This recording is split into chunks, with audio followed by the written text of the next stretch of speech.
Bora falar nesse vídeo sobre aquecimento dessa criança aqui que é a Sony Alpha 6700. E aí? Esquenta ou não esquenta essa criança aqui? Nesse vídeo eu vou fazer alguns testes de tempo de gravação com essa câmera, vou falar também se vale a pena ou não usar um ventiladorzinho para evitar aqui que essa câmera esquente na sua mão. Também vou dar algumas dicas aí, umas boas práticas para evitar esse superaquecimento. E claro, vou dar meu veredito aqui, vou dar minha opinião sobre o que eu acho de usar essa câmera aqui para job pago, para serviço que você realmente não pode se dar o luxo da câmera te deixar na mão.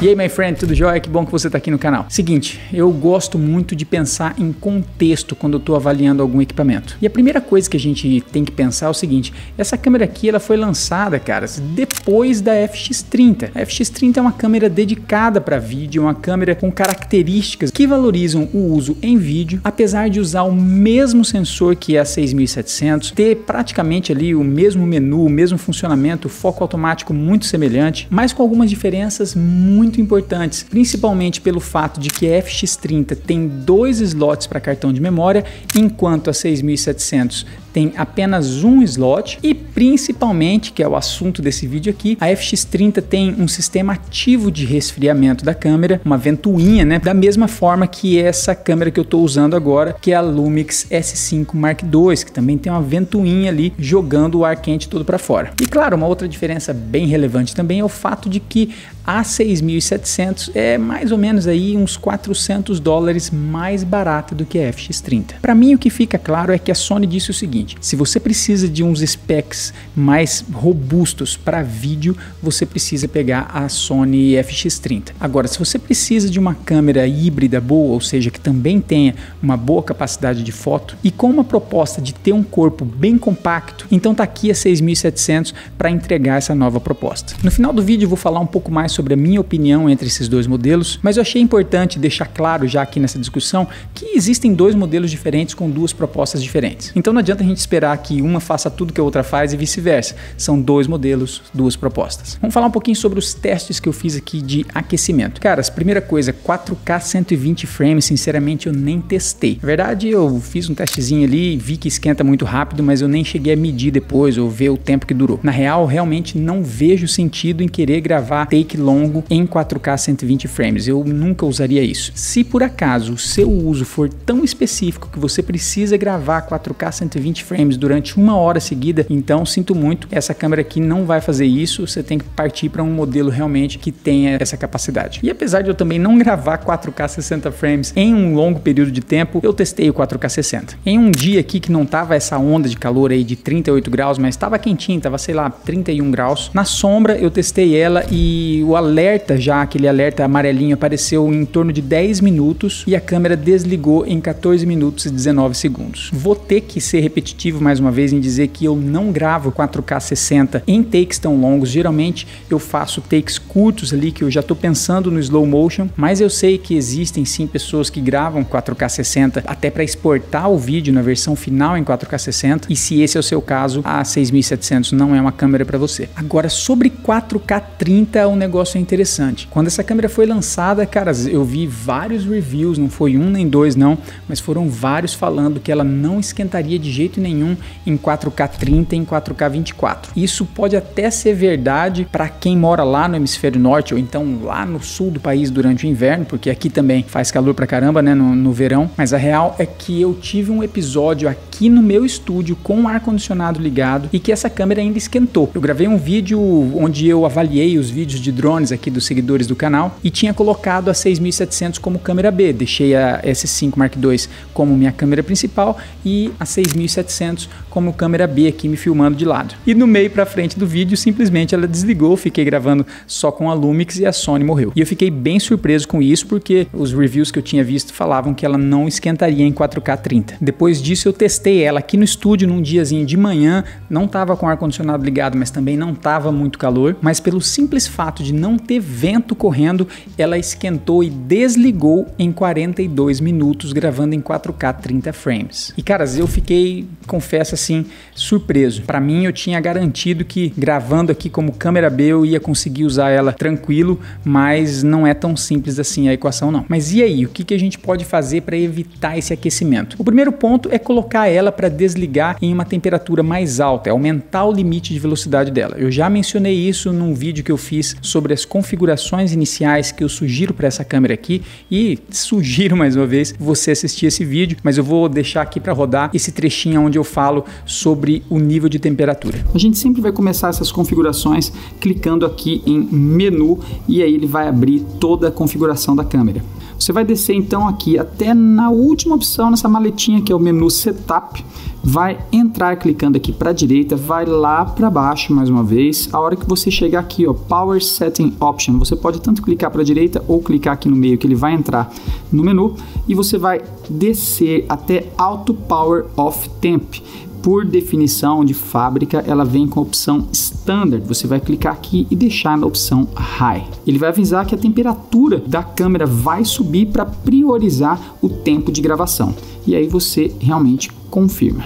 Um outro ponto é que se você for gravar em um longo período, é recomendável que você use um tripé ao invés de você segurar na mão. O simples fato de você estar segurando a câmera na mão assim, com certeza vai fazer ela sobreaquecer. Além disso, manter a tela aberta ajuda mais uma vez a dissipar o calor. Então mesmo com a tela desligada, é melhor deixar ela aberta, porque vai ficar mais fácil aqui para o corpo da câmera mandar o ar quente embora. Uma parada que a gente vê bastante também são aquelas skins que são usadas na câmera. Eu usei na minha R7 um skin bem legal, fica um acabamento legal, protege bem o corpo da câmera. Eu coloquei também nessa Sigma aqui 100-400, uma skin super massa, bonitona, que vai proteger a lente também a longo prazo, ainda mais porque essa aqui é uma lente que eu uso para fotografar a natureza. Mas eu tenho a impressão que se eu colocar uma skin dessa aqui nessa câmera, eu acho que ela vai esquentar ainda mais rápido. Eu optei então por não colocar uma skin nessa câmera aqui e sugiro você pensar duas vezes antes de fazer esse gasto também. E claro, tô falando por causa do aquecimento. Vários vídeos, vários reviews, vários comentários em fóruns eu vi também mencionando que usar essa câmera com um monitor externo pela saída HDMI também aumenta o aquecimento, diminui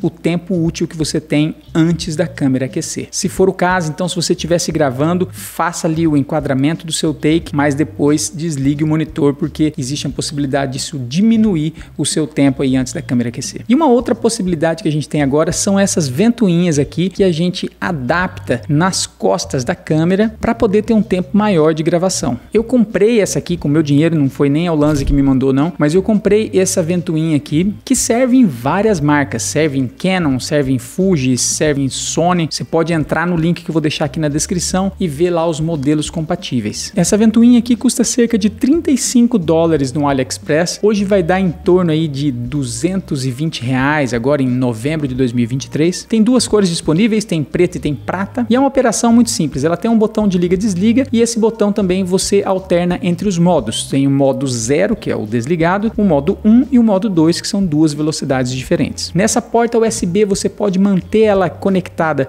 rodando direto, e o USB vai fornecer a energia para a ventoinha funcionar, ou você pode usar ela com a bateria interna, sendo que na velocidade 1, mais econômico, ela vai durar em torno de 85 minutos, segundo a Ulanzi, e na velocidade 2, 71 minutos. Para instalar é bem simples, ele vem com dois adesivos que você coloca na traseira da câmera, não tem preocupação com resíduo, ele não vai ficar melecado a sua câmera, nada disso. E aí depois basta você colocar a ventoinha por cima e apertar aqui e pronto, ele já está instalado. Fica um visualzinho mais ou menos, não fica tão feio não. Você não consegue fechar o LCD, claro, e o encaixe fica legal, não tenho nada a reclamar da questão estética aqui da coisa não. Eu fiz um teste em 4K 60 frames por segundo e os resultados foram interessantes. Em 14 minutos o que aconteceu foi que a ventoinha simplesmente caiu. Ela desconectou das ventosas de cima e ficou só presa pelas ventosas de baixo. Eu me pergunto ali se ela tivesse caído toda, você já não ia quebrar, ia perder o negócio no primeiro dia. Aí eu fui lá, botei uma pulseirinha aqui das minhas filhas para segurar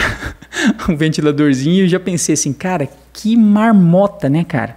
Tô botando acochambrando uma ventoinha e agora tô colocando um elástico para segurar. Caras, não sei não, viu? Mas vamos lá, continuei o teste e com 32 minutos ele ligou a luzinha laranja, avisando já o perigo aí do superaquecimento, e com 38 minutos a câmera desligou. Aumentou aí 2,5 vezes o tempo de gravação em 4K 60. Em 4K 30 a câmera ficou ligada direto, não desligou só quando acabou a bateria.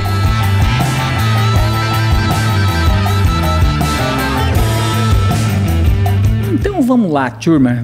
Vou falar a minha opinião a respeito dessa câmera aqui em relação ao aquecimento. Eu comprei a 6700 como uma alternativa à minha Lumix S5 Mark II, que é a câmera que eu estou usando para me gravar agora, porque a S5 é uma câmera full frame com corpo robusto. Não é uma câmera gigantesca, mas é uma câmera grandinha. Inclusive tem uma ventoinha para resfriar ela, que faz com que o corpo seja ainda um pouquinho maior. Enfim, já tinha uma câmera que eu já considero um pouco grande e estava afim de uma câmera compacta. E nesse ponto eu tô satisfeito, cara. É uma câmera compacta, gosto de usar ela, por exemplo, com a Viltrox 23mm, que também me dá uma distância focal bem versátil, bem legal de fotografar e filmar, mas eu não vou esperar que ela tenha um comportamento tão robusto, confiável, como a S5 me oferece. Cara, esses dias eu fui gravar num parque aqui na cidade, nessa onda de calor já, 3 horas da tarde, tava, sei lá, 36, 37 graus, calor dos infernos e, cara, a S5 surfou, não tive problema algum com isso. Eu tenho certeza que se eu fosse gravar os takes ali, mesmo takes curtos como eu tava gravando, com certeza ela ia esquentar, porque tava muito calor. O que eu posso dizer é o seguinte, eu não compraria a 6700 para ser a minha câmera principal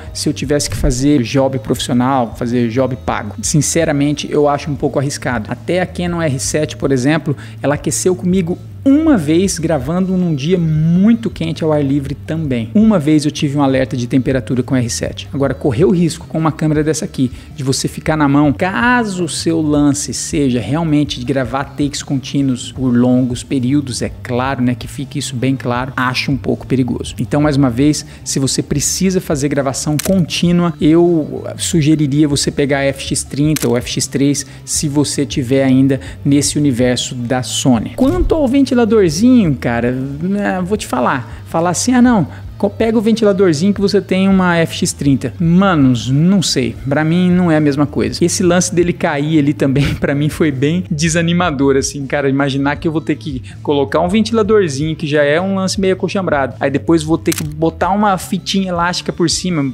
Putz grila, né, cara? Fazer um investimento numa câmera dessa aqui pra usar ela toda remendada, cheia de gambiarra ali, sinceramente não me sinto à vontade. Então, eu vou usar ou não esse ventiladorzinho? Com certeza vou usar. De que eu estiver gravando algum vídeo aqui na minha casa e eu tiver a fim de colocar duas câmeras, colocar uma câmera A e uma câmera B, eu boto o ventiladorzinho, boto a fitinha e deixo ela rodando ali. Mas dificilmente eu vou sair, por exemplo, só com a 6700 para gravar um vídeo aí ao ar livre, igual eu gosto de gravar às vezes, gravar num parque, gravar numa praia e carregar esse ventiladorzinho aqui para eu não ficar na mão. Prefiro muito mais carregar a S5 Mark II, que já me dá a segurança de que eu realmente não vou ficar na mão. Caras, essa foi minha impressão. Digam aí nos comentários o que vocês acham e a gente vai trocando a ideia, porque eu sempre estou respondendo todos os comentários. Enquanto isso, você também pode dar uma olhada nesse vídeo aqui que eu falo sobre configurações da 6700 e também nesse vídeo aqui onde eu testo ela em baixa luminosidade. Um grande abraço e até a próxima.